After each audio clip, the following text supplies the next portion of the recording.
Selamat datang di video kali ini. Kita akan membahas topik penting dalam toksikologi, yaitu biotransformasi toksikan dan bagaimana pestisida sebagai toksikan dapat berdampak pada tubuh manusia.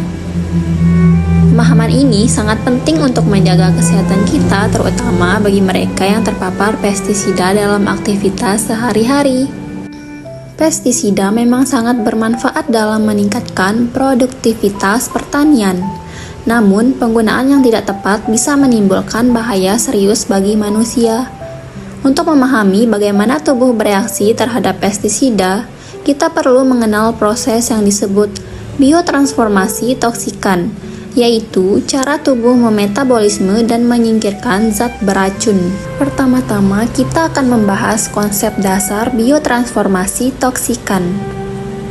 Secara sederhana, biotransformasi toksikan adalah proses perubahan kimiawi suatu senyawa asing atau xenobiotik, seperti pestisida di dalam tubuh agar dapat dikeluarkan. Tujuan utama biotransformasi adalah mengurangi toksisitas dan mempermudah ekskresi melalui urin atau empedu. Namun, proses ini tidak selalu bersifat protektif. Kadang justru terjadi bioaktivasi, yaitu pembentukan metabolit antara yang lebih reaktif dan toksik dibanding zat aslinya.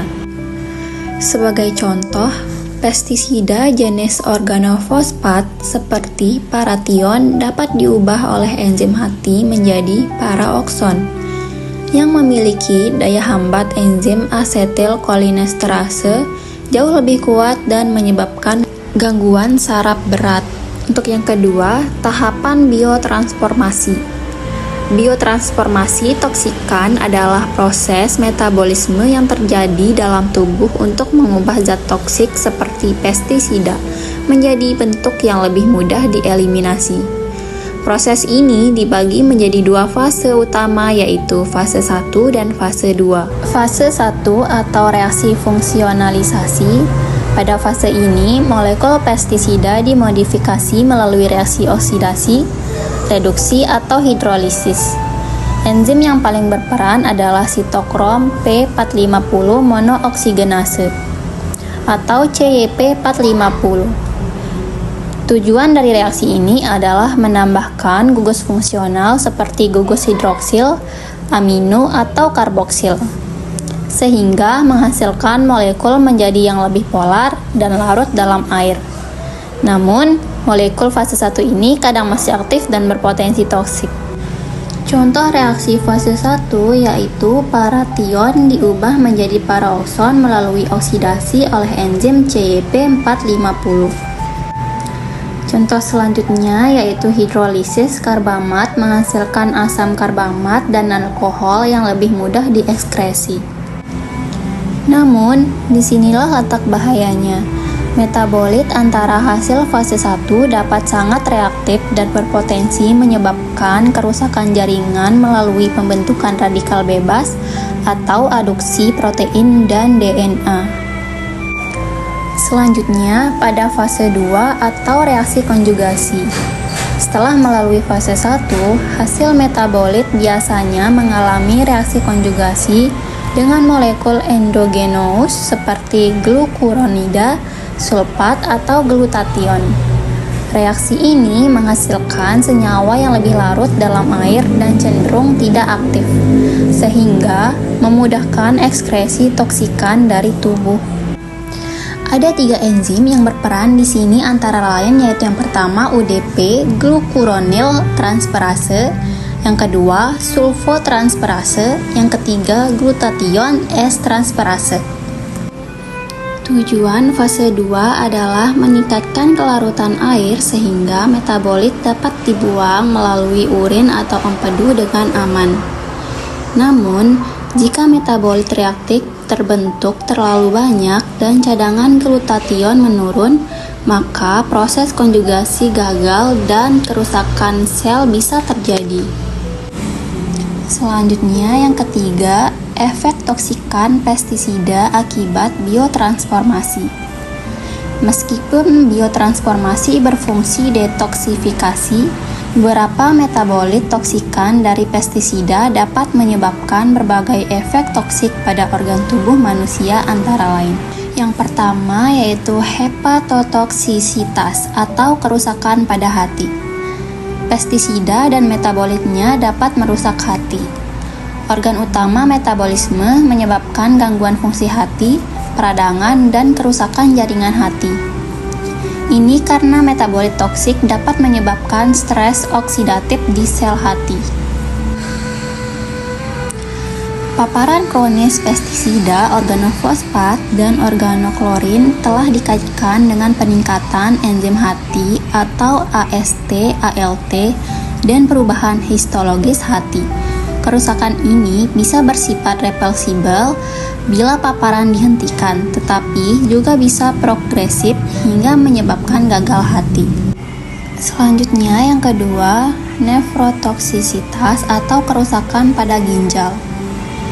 Ginjal sebagai organ ekskresi juga rentan terhadap kerusakan akibat metabolit toksikan. Namun, beberapa metabolit bersifat nefrotoksik dan dapat menumpuk di tubulus ginjal, menimbulkan degenerasi, penurunan filtrasi glomerulus, dan gangguan ekskresi elektrolit. Penelitian menunjukkan pekerjaan pertanian dengan paparan pestisida jangka panjang mengalami peningkatan kadar kreatinin serum dan gangguan fungsi ginjal. Selanjutnya yang ketiga, neurotoksisitas atau gangguan pada sistem saraf. Beberapa metabolit pestisida mampu melintasi sawar darah otak atau blood-brain barrier dan menghambat enzim asetilkolinesterase. Akibatnya, terjadi akumulasi asetilkolin di sinaps yang menimbulkan gejala seperti perubahan suasana hati, tremor, kejang, dan dalam kasus berat bisa menyebabkan kerusakan saraf permanen atau Parkinsonisme. Paparan kronis juga dapat menyebabkan gangguan kognitif, depresi, dan neuropati perifer. Efek toksikan ini tergantung pada jenis spesifikasi, durasi paparan, dosis, dan kondisi metabolisme individu. Selanjutnya, kita akan membahas upaya pencegahan dan pengendalian paparan pada toksikan. Untuk mengurangi resiko efek toksikan akibat paparan pestisida, berikut upaya pencegahan yang penting dilakukan. Yang pertama yaitu pengendalian di sumber paparan. Gunakan pestisida sesuai dosis anjuran, hindari pencampuran berlebihan, dan gunakan hanya bahan yang telah disetujui oleh otoritas kesehatan. Selanjutnya yang kedua, penggunaan alat pelindung diri. Memakai masker, sarung tangan, pelindung mata, pakaian pelindung, dan sepatu khusus selama proses penyemprotan atau penanganan pestisida untuk meminimalkan kontak langsung dengan toksikan. Hindari makan atau minum saat menyemprot pestisida. Setelah itu, cuci tangan dan pakaian setelah bekerja. Selanjutnya, yang ketiga, memberikan edukasi kepada petani dan pekerja pertanian tentang bahaya pestisida, cara penggunaan yang benar, dan pentingnya penggunaan APD sesuai standar keselamatan kerja. Yang keempat, melakukan screening kesehatan secara rutin untuk mendeteksi gejala awal keracunan atau gangguan akibat paparan pestisida sehingga dapat ditangani lebih awal. Selanjutnya yang kelima, penerapan teknologi ramah lingkungan. Menggunakan pestisida yang lebih aman, aplikator yang tepat, serta metode pertanian yang menurunkan kebutuhan pestisida untuk meminimalkan paparan toksikan. Dari pembahasan tersebut dapat disimpulkan bahwa biotransformasi toksikan melalui fase 1 dan fase 2 adalah mekanisme tubuh untuk detoksifikasi zat asing seperti pestisida. Namun, metabolit hasil proses ini tidak selalu tidak berbahaya. dan dapat menyebabkan efek toksik serius terutama pada hati, ginjal, dan sistem saraf. Oleh karena itu, upaya pencegahan dan pengendalian paparan toksikan sangat krusial untuk melindungi kesehatan manusia, terutama bagi kelompok yang beresiko tinggi seperti petani.